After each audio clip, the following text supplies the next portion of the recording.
What's poppin'? It's your girl Robin, and we're back at it again with another video. In today's video, I'm going to be showing you guys how I got this Dominican blowout style on this curly unit that was sent to me by Sunber Hair. Thank you, Sunber Hair, for sponsoring this video. If you guys want to see how I got this look, just keep watching. Don't forget to like, comment, and subscribe, and let's get into it.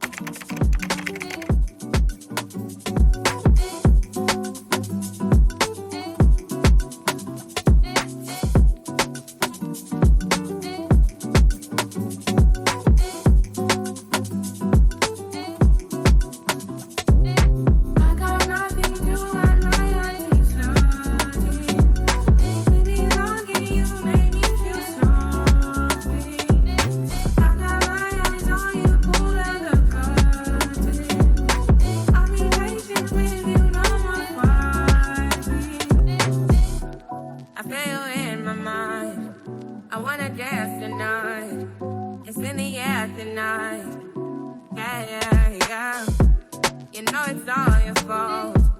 No, I don't want to stay, no. You broke it down the door. Don't let me go, no. I just wanna hold you. I need no control, no. Would you let me love you? Me love you, it's all over. I lost my composure. I got love to show you. Would you let me love you? Me love you, baby. I got nothing to unwind.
You guys, so this is our current situation. We have this curly wig from Sunber Hair that I decided to blow out, and so you guys seen the process of me, you know, blow drying it and straightening it. So now that this is what we have, I pulled out the hair that's gonna like be cut off because it's gonna be too low on my forehead. So I cut that little piece off. So if you guys can tell, some of this lace is already kind of cut because when I was like shaping it to my head and trying to get this part sectioned off, I had cut around my eyes and I pulled it and I just put a little too far. So we're about to go ahead and glue this thing down, but I just wanted to just explain to you guys, you know, the setup, what I got going on. So we're just gonna go in with our normal method of installing. We're gonna be using the Bold Hold Extreme Cream today. And yeah, guys, so we're just gonna go to the regular schedule programming.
right, you guys, this is the final look. This is what we came up with. Guys, I really like this style. Like, this came out so freaking cute. It came out exactly how I wanted it to. I wanted to give the girls like a Dominican blowout type of vibe. I think it just came out so cute. It still has some texture in it because it is curly hair, but I think it just came out so nice. Like, oh, I love it. It's definitely giving the girls grown and sexy. I love it. I'm so glad I did the layers how I did. Like, I love how the actual hair came out. I love the color as well. The color is beautiful. The only thing that I don't like about this wig is I do not like the lace on this wig at all. It is very detectable. It is not HD. It is not none of that. So I did the best that I could, but I really don't like the lace. Like, the lace just did not do it for me. So I would like Sunber hair to, you know, improve the lace when it comes to the colored hair units. But overall, I do love the color, and I love how the style came out. So if you guys are interested in purchasing this wig, I will leave my coupon code on the screen so you guys can save some money shopping with Sunber hair. And yeah, guys, this was pretty straightforward. I mean, it's doing what it has to do, but the lace is just not doing it for me. So that is how I feel about the hair. But again, if you guys want to shop with Sunber hair, you guys can use my coupon code on the screen or in the description box to save some money. And yeah, guys, can we just talk about the layers? Like, I think I did a really good job layering this hair. So I mean, what's really good? Let me put some hairspray in it. Should I use my Sebastian Shaper or my Tresemme? I'm gonna use Sebastian Shaper. Yes, honey, I'm gonna go out. But let me know what you guys think about this look and about this hair and about this color in the comments. And thank you guys for watching, and I'll see you guys in the next one.